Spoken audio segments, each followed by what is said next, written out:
안녕하십니까. 반갑습니다.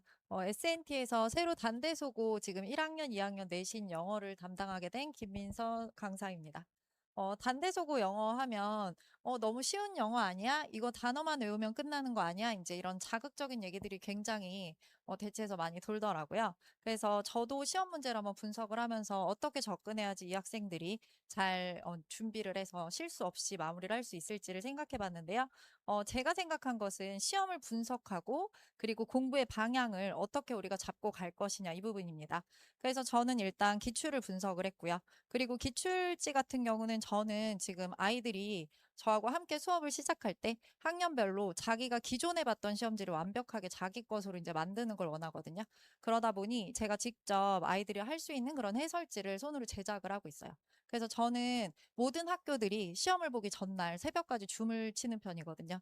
그래서 국제고 학생들 같은 경우는 아예 밤을 같이 새는 편이고요. 그럼 새벽 4시까지 줌을 함께 오픈을 해서 열어놔요. 그럼 이 시간대에 공부를 열심히 하는 아이들이 저에게 해주는 질문들로 바로바로 문제를 제작을 해주고 있는데 그 부분이 생각보다 적중률이 굉장히 높은 편입니다. 그리고 혹시 밤샘을 잘 못하는 친구들이 있을 수 있어요. 이제 공부가 체력적으로 부족해서. 그럼 이 친구들 한 새벽 1시, 2시가 되면 잠을 보통 자러 가거든요.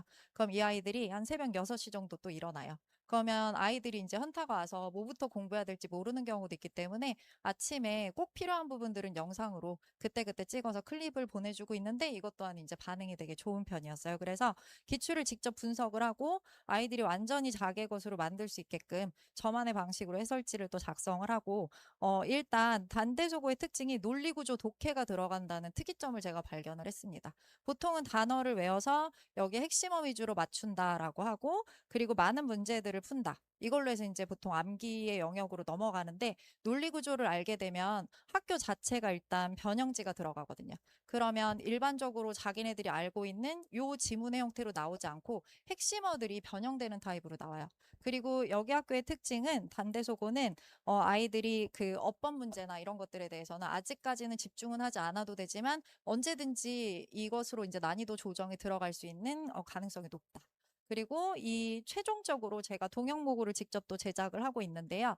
동영모고 같은 경우는 매주 1개에서 3개씩 매주 나가고 있어요. 그리고 전 단톡방으로 아이들과 학부모님을 모두 다 불러놓고 그 방에서 관리를 하고 있기 때문에 아이들이 실질적으로 어떤 부분들에 대한 이제 오답률이 발생을 하는지 그 부분들을 함께 부모님께도 직접 보여드리는 편이고요. 그리고 또한 서답형 같은 경우는 제가 드릴지 제작을 해요. 그래서 드릴지라는 게 무엇이냐면 애들마다 틀리는 구조의 패턴이 각각이 다르거든요. 근데 제가 학생들을 지도하다 보면 이 아이들이 다 같이 공통되게 틀리는 영역들이 있더라고요. 저희가 망치질을 하면 이렇게 해서 탕탕탕 하고 박잖아요. 근데 드릴은 와다다다예요. 그래서 아이들이 틀리는 패턴을 찾아내서 그걸로 한 20문항을 만듭니다. 네, 어법 구조를 완전히 자기 것으로 이해할 수 있게끔 한 20문항을 만들고 그 드릴지를 통해서 이제 서답형에 대한 대비를 하는데 심하게는 3회분까지 돌려요. 그래서 아이들이 이걸 딱 보고 나서 문제를 풀고 나면 저한테 와서 하는 얘기가 선생님 덕분에 문제를 좀 편하게 풀었습니다라고 얘기를 합니다. 자, 다음 화면 넘겨주세요. 네. 아, 네. 감사합니다. 여기 어떤 것들을 누르면 될까요? 제가 쓰던 게 아니라서. 아, 네. 감사합니다. 네, 오늘의 그 설명회를 할 때 제가 여러 가지 핵심을 했는데 1학년, 2학년 용어를 지금 하나의 PPT로 제작을 했고요. 그리고 1학년에서 강조할 부분과 2학년에서 강조할 부분이 각각 다릅니다. 자, 여기를 지금 보시면 단대소고의 기출의 DNA가 있어요. 어휘의 꿀조합이 아닙니다. 자, 1학년, 2학년의 공통 출제 방향과 학년별의 그런 차이점은 어디서 찾을 수 있냐면 일단 텍스트를 딱 봐요. 그러면 텍스트 자체는 어른들이 봤을 때 어렵지 않은데 하는 구조예요. 그런데 부모님들께서도 뭐 수능이나 모의고사 뭐 이런 것들을 관심 있는 어머니들께서는 보시지만 저한테 와서 하시는 말씀이 선생님 이렇게 쉽고 여기 모르는 단어가 엄마인 제가 봐도 없는데 왜 저희 애는 시험을 못 볼까요? 라는 얘기를 합니다. 이유는 뭐냐면 그렇게 쉬워 보이는 구조 안에 논리구조 독해를 숨겨놓기 때문에 그래요. 그렇다면 논리구조가 무엇이냐? 기승전결이 되겠죠. 어떤 영역을 통해서 어떤 핵심어가 어떤 방향성으로 빌드업 되느냐 이런 부분을 보여주고 있고 그리고 제가 이걸로 이제 변형지를 변형지를 제작을 해요. 변형지는 동형 모고를 의미하고요. 그리고 학교의 정확한 기출 스타일대로 그대로 정확하게 또 정밀 타격하는 것입니다. 그리고 이걸 시험을 보면 이제 아웃풋이 나오겠죠. 그런 구조를 읽는 힘이 이제 1학년에 필요하고, 기출 원리를 이제 다음 시험에 제가 이식을 한다는 것이 뭐냐면, 아이들의 기출을 다루는 걸 제일 중요하게 생각을 하거든요. 그래서 이 부분에 대해서 제가 해설지 제작하고 아이들이 완전히 먹을 수 있고 스스로 또 질문을 해내는 방향성으로 가는 거예요. 그런데 여기 1학년하고 2학년에 되게 큰 차이점이 있더라고요. 1학년에는 논리구조 독해를 찾아내고 그리고 선지에서 해결을 하는 방향성으로 가지만, 2학년이 되면 이걸 재구성하는 것을 요구를 합니다. 그래서 실제 기출이 다음 시험 대비 자료로 바뀌는 과정은 1학년, 2학년 공통으로 똑같지만, 논리구조를 발견을 하고 적용하는 단계, 여기에서 재구성의 영역이 들어가요. 그래서 이런 부분들은 내신과 수능에 있어서 같은 독해 엔진이라고 생각을 하고요. 그렇기 때문에 단대소고 내신만으로는 수능 준비가 너무 어렵지 않을까라는 얘기를 하시지만, 기본적으로 여기 있는 논리 구조를 이해를 하고 선지를 속어로 제거하는 힘, 이런 훈련만 해도 굉장히 훌륭하다고 저는 생각을 해요. 자, 내신에서 수능 최저, 그리고 논리 독해와 서답형을 수능까지 연결하는 훈련, 이것이 충분히 가능하고요. 논리 구조를 재구성하고 직접 쓰는 단계를 통해서 아이들이 서답형이나 이런 것들을 연습할 때 제일 힘들어하는 게, 어떤 문장을 특이점이 딱 주어지면 이 문장의 구조 자체가 어디가 주어고 어디가 동사고 이런 부분들을 헤매거든요. 저는 아이들한테 항상 먼저 하는 얘기는 동사부터 찾자라는 얘기를 해요. 그러면 동사에 합당한 주어나 목적어, 보어를 찾을 수가 있거든요. 그래서 이런 부분들도 서답형에 이제 정답을 쓰는 힘, 이런 것들을 기르다 보면 저희가 자유롭게 하는 영작이 아니라, 정확하게 이제 속어 같은 경우는 아예 이러이러한 조건으로 문장을 완성해 주세요라는 조건이 굉장히 뚜렷해요. 그러면 그걸 통해서 아이들이 계속해서 자기들이 이제 써보면 여기서 각각의 오류 지점들이 발생을 합니다. 그럼 그걸 드릴지 통해서 또 아이들 백업을 해주기 때문에 클리닉 시간에 충분히 아이들하고 이 부분이 해소가 될 걸로 보입니다. 자, 여기 단대소고의 영어 기출의 특별한 방향성에 대해서 설명을 드릴게요. 텍스트 자체는 본문을 정확하게 읽는 단계. 자, 문장의 구조나 어떤 수식의 관계, 문장 자체가 길지는 않지만 핵심 동사라던가 아니면 핵심어들의 어떤 베리에이션이 들어가요. 그러면 우리가 암기를 했던 그 지문 자체에 있는 내용이 아니라 다른 비슷한 유사 형태 어휘로 출제가 되고, 또 그게 소거를 해야 되는 선지로도 나오기 때문에 이 부분에 대해서 아이들이 학습으로 파악할 필요가 있습니다. 그리고 로직 같은 경우는 대조나 인과, 예시, 반박을 읽는 단계. 자, 지금 보시면 대조 같은 경우는 두 가지가 서로 다른 것들이 앞뒤로 이제 연결이 되는 지점이 있지만, 또 이것을 같은 방향성으로 생각을 인과로 오해할 수가 있어요. 근데 대조가 어떤 파트가 되는지, 어떤 영역에서 제일 어렵냐면, 아예 처음부터 딱 공통의 카테고리를 주어주고 거기서 세분화하는 단계가 되면 참 좋을 텐데, 제가 기출에서 확인한 건 약간 역주행 느낌이었어요. 그래서 세분화가 된 것을 먼저 주어주고 얘네들을 어떤 카테고리로 함께 묶어가느냐라고 하는 이 부분들, 이 부분에 대한 지점을 또 정확히 아는 게 필요하겠죠. 그러면 예시에서 이런 힌트를 찾을 수 있겠고, 또 반박이라고 하는 건 뭐냐면, 여기서 저희가 수능까지 이제 훈련을 할 수 있는 거예요. 예를 들면 국어 모의고사를 풀 때는 학생이 갖고 있는 배경 지식을 충분히 활용할 수 있는데요. 그냥 내가 알고 있는 배경 지식이 어떻게 됐을까 미리 배경 지식을 깔고 문제를 풀어도 충분히 정답률이 높게 나오지만, 영어 같은 경우에는 달라요. 그래서 예를 들어서 AI 같은 경우에는 뭐 한 몇 년 전에는 AI가 학생들의 공부 능력을 뭐 향상시키는데 방해가 된다, 이런 얘기가 나왔다고 하면, 그런 지점을 가지고 우리가 고정관념을 가지고 읽었을 때는 이 부분이 핵소 이제 저희가 도움이 되는 영역이 있어, 이런 핵심이 있어라고 하면서 니네가 알고 있는 게 여기서 끝이 아니야로 이렇게 반전을 줘요. 그렇기 때문에 이 반박을 읽어내는 것들을 단대소고 실제 기출에서 또 응용을 하기 때문에 저희가 수능까지 연결할 수 있는 지점이라고 생각합니다. 정답은 대부분 이제 관계를 파악하는 데서 나오겠죠. 그리고 같은 의미를 다른 표현으로 찾는 것, 이게 지금 가장 중요해요. 그래서 빈칸이나 함축, 어휘, 어법, 요약, 굉장히 다양한 형태가 이제 출제되죠. 30번대로. 그리고 21번 유형이고 40번 유형이기도 하는데요. 이런 부분들로 해서 충분히 한 개의 지문으로 다양한 변형을 다뤄보고 완전히 자기의 것으로 만듭니다. 자, 그럼 영어로 다시 생산하는 단계라고 해서, 여기서 저는 두 번째 제가 영어로 써놓은 paraphrase를 굉장히 중요하게 여겨요. paraphrase가 완성되기 위해서는 똑같은 핵심어가 다른 어떤 영어로 쓰일 수 있느냐의 지점을 이해하는 것이 필요합니다. 자, 1학년들은 논리를 발견하고 적용하는 단계가 필요해요. 그래서 아까 제가 설명을 드린 대로 대조나 인과 그리고 예시가 비교적 이렇게 선명하게 좀 드러나는 편이 이게 1학년의 특징이에요. 그러면 주제, 요지, 빈칸, 함축의 기본축을 형성을 하는데 여기에서 만약에 조금 더 업그레이드된 형태까지 저희가 다뤄본다면 서답형을 대신해서 여기 전체 지문을 보고 이 지문이 주장하는 바가 무엇이냐, 긍정의 영역이냐, 부정의 영역이냐 이렇게도 따질 수 있습니다. 문맥의 어휘와 어법은 문장의 구조를 중심으로 해서 파악해야 하고요. 서답형이라고 하는 것은 구문을 적용하는 힘인데 조건을 충족하는 훈련이 가장 중요합니다.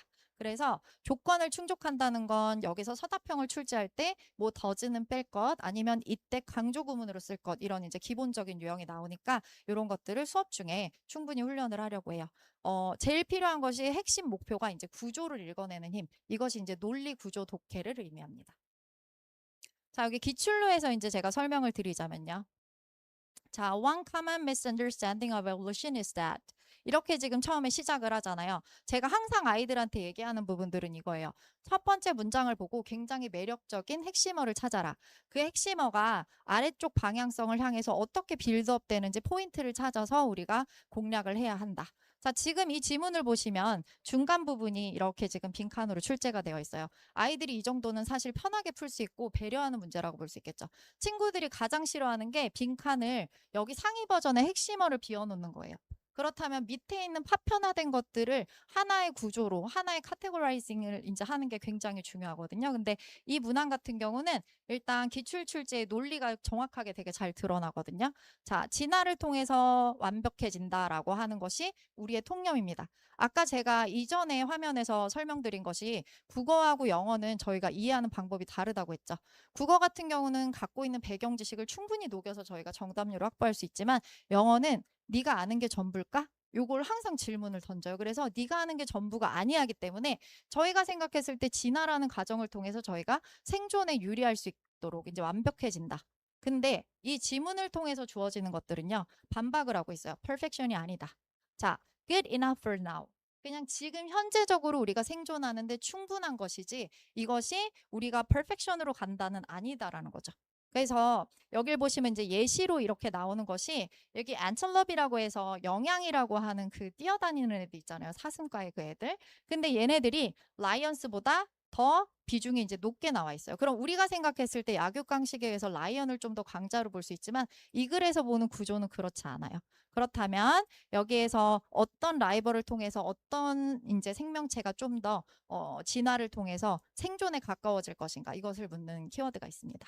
자, 제가 수업에서 가르치는 포인트는요. 단어 전체를 해석하는 것보다 중요한 것은 바로 대조의 축을 똑바로 타고 내려오는 거예요. 제가 친구들한테 얘기해요. 영어가 이렇게 쭉 가고 있어요. 갑자기 however, but 이런 게 나왔어요. 그럼 저희 역주행으로 다시 가야 되잖아요. 그러다 갑자기 they're far 이러면 욜로 끝나는데 거기서도 또 however 이러면 욜로 가게 되겠죠. 그러면 저희가 방향성을 잘못하고 갔을 때 잘못된 지점에 함정에 도착하게끔 선지는 이미 꾸며져 있거든요. 그렇기 때문에 여기에서 어떻게 문장의 구조를 우리가 넘어갈 것인가 이것이 굉장히 필요하겠죠. 그래서 대조 축을 유지한다. 네, 코어예요. 그래서 영어에서도 코어가 있다. 자, 절대적으로 완벽함을 원하는 것이 아니라 상대적으로 유리하다. 상대적으로 생존에 유리하다. 이런 것들을 얘기한다.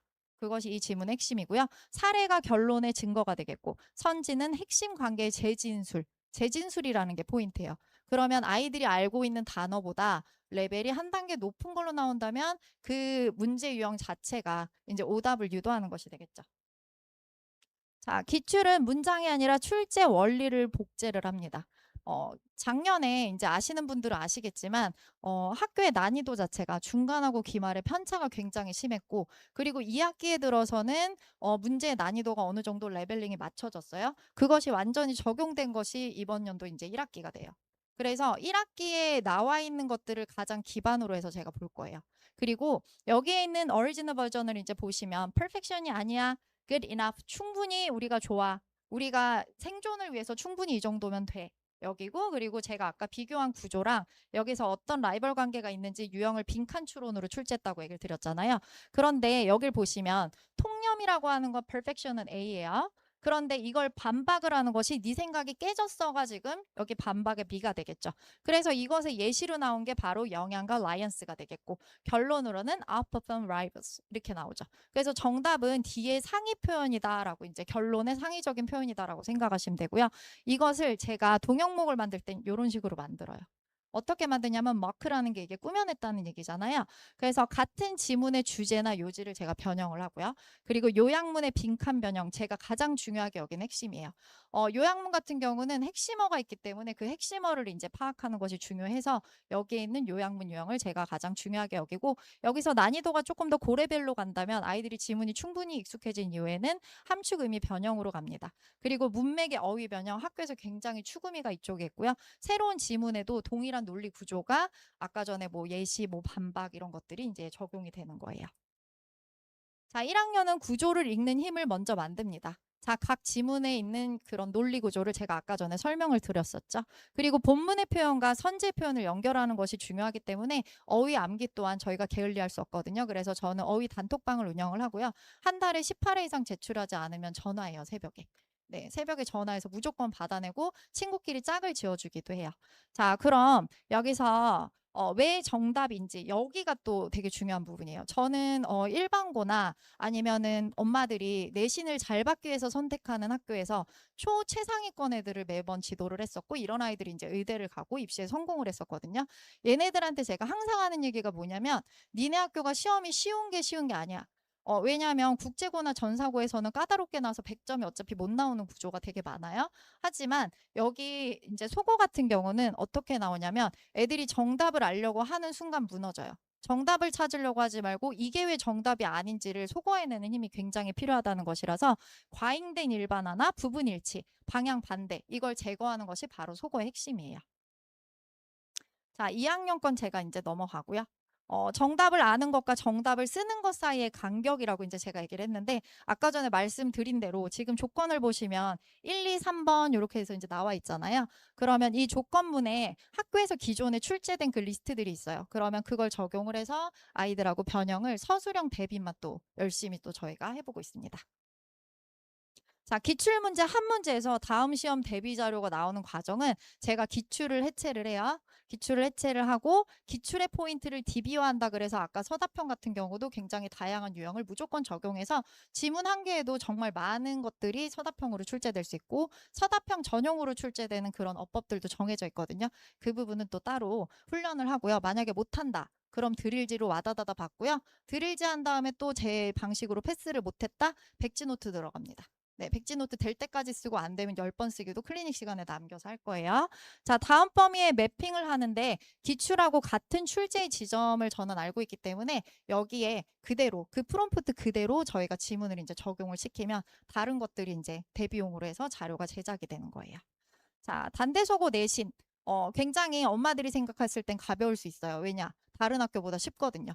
강남에 있는 대치에 있는 다른 어느 학교보다 쉬워 보이지만 쉬워 보이는 것 안에서 완벽하긴 정말 어려워요. 그 완벽을 만드는 게 100점이 되겠죠. 100점이 나오기 위해서 저희가 계속해서 드릴지로 노력을 할 거고 저는 또 아이들을 백업을 열심히 해주고 부모님하고 상담 통화를 하는 일이 생길 수도 있어요. 예, 그러면 같이 관리를 해주시면 됩니다. 네. 수능 최저를 위한 4가지 툴은 아까 설명드린 대로 어떤 로직의 맵을 읽어내는 게 학교에 녹아 있어요. 저는 그래서 생각할 때 수능을 만약에 생 레몬이다라고 한다면 단대소고의 내신은 그냥 레모네이드 맛이에요. 하지만 여기서 저희가 충분히 구조를 느낄 수 있고 레몬의 맛을 느낄 수 있거든요. 그렇기 때문에 이 지점부터 시작해서 충분히 수능에 최저를 맞추는 방향성까지 맞춰가는 것이 가능하다는 거죠. 자, 서답형은 암기가 아니라 정확한 변환 능력이고요. 이 변환 능력을 저희가 갖추기 위해서 제가 갖고 있는 것들을 충분히 활용을 할 거예요. 자, 시험 범위는 외우는 것이 아니에요. 시험 범위가 문제로 바뀌는 방식을 배워요. 그리고 질문을 하는 방법을 배워요. 최상위권에 가장 좋은 건 아이가 틀렸을 때 그것에 대해서 충분히 이게 왜 정답이고 이게 왜 오답인지 저는 설명을 시키거든요. 그걸 듣다 보면 이 아이 부족한 지점이 나와요. 그래서 아이들하고 거의 시험을 마무리하는 지점에 가서는 제가 인터뷰를 굉장히 많이 합니다. 제가 내준 동형목으로 풀었어요. 제 해설지를 거기 녹였어요. 설명해봐라고 했을 때 아이들이 얘기하는 걸 보면 또 부족한 지점들이 보여요. 그렇기 때문에 이걸 단순하게 외운다고 해결되지 않아요. 어차피 저희가 이 기출을 그대로 뽑아낼 수는 없잖아요. 하지만 그 툴은 가지고 올 수 있다는 거죠. 시험 범위가 문제로 바뀌는 방식을 배우기 때문에 아이들이 비교적 편하게 시험지를 봤을 때 익숙한 방법으로 해소를 하고요. 내신에서 만든 그 독해 논리의 힘을 저는 수능 최저까지 같이 한번 끌어가 보겠습니다. 네, 감사합니다.